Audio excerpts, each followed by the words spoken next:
Kalteng Biro Investigasi Nasional melaporkan, perusahaan tambang galian C Cembaga Perkasa Jaya yang beroperasi di Desa Parit, Kecamatan Cembaga Hulu, Kota Waringin Timur, Kalimantan Tengah, kini kandas sebelum tinggal landas. Betapa tidak, baru beroperasi kurang lebih 4 bulan sejak Februari 2025, perusahaan ini diamankan dan dihentikan oleh penyidik di Treskrimsus Polda Kalteng.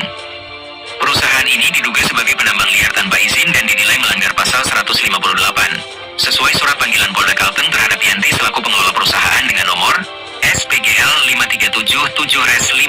5377-55-2025 di Treskrimsus tertanggal 8 Juli 2025. Tak hanya itu, ekskavator yang disewa perusahaan pun ikut disita oleh pihak penyidik. Akhirnya, ibarat sudah jatuh tertimpa tangga pula. Yanti yang dihubungi lewat telepon mengatakan, kami tetap kooperatif mengikuti proses hukum dengan niat baik meskipun kelelahan tak bisa terhindari. Masalah ekskavator yang disita, bagi saya tak keberatan kalau itu memang aturan dan prosedur hukum. Kami juga akan menyurat ke Bapak Kapolda Kalteng untuk pinjam pakai, karena jika ekskavator itu tidak beroperasi, bagaimana keluarga-keluarga yang menggantungkan hidup dengan usaha ini bisa makan? Begitupun dengan masyarakat yang ada di sekitar lokasi tambang, pungkasnya. Menurut Yanti, setiap bulan pihaknya sudah terbiasa menyantuni masyarakat dengan 70 hingga 90 paket sembako. Ia juga menyebut tidak hanya sembako, tetapi juga menanggung biaya pulsa lampu penerangan jalan sebesar Rp1.500.000 per bulan. Belum lagi pengeluaran-pengeluaran tak terduga untuk oknum aparat dan petugas yang tidak mungkin diuraikan satu persatu di media ini.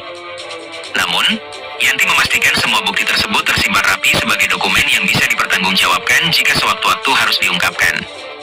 Yang jelas jika semua sesuai aturan, kami tetap taati dengan penuh keikhlasan, apalagi itu soal kemanusiaan, tutup Yanti.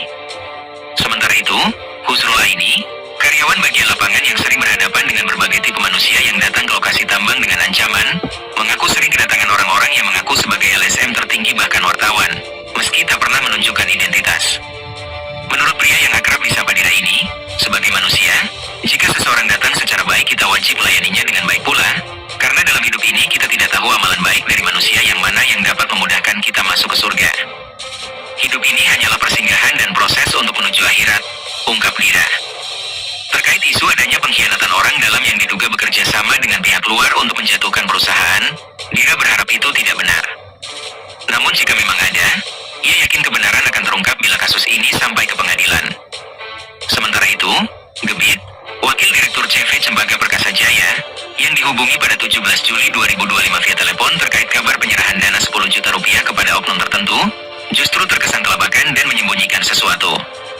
Ia menyebut dana itu diserahkan kepada seorang oknum di dalam mobil, namun tidak mengetahui siapa nama oknum tersebut. Aneh, bukan? Kasus ini masih terus bergulir. Ikuti kelanjutannya hanya di Biro Investigasi Nasional. Terima kasih telah menyaksikan Breaking News Biro Investigasi Nasional. Dukung terus kami dengan like, komen, dan subscribe channel YouTube Biro Investigasi Nasional. Nyalakan juga lonceng notifikasi agar Anda tidak ketinggalan informasi eksklusif, tajam, dan terpercaya hanya di Biro Investigasi Nasional. Tim Biro Investigasi Nasional melaporkan.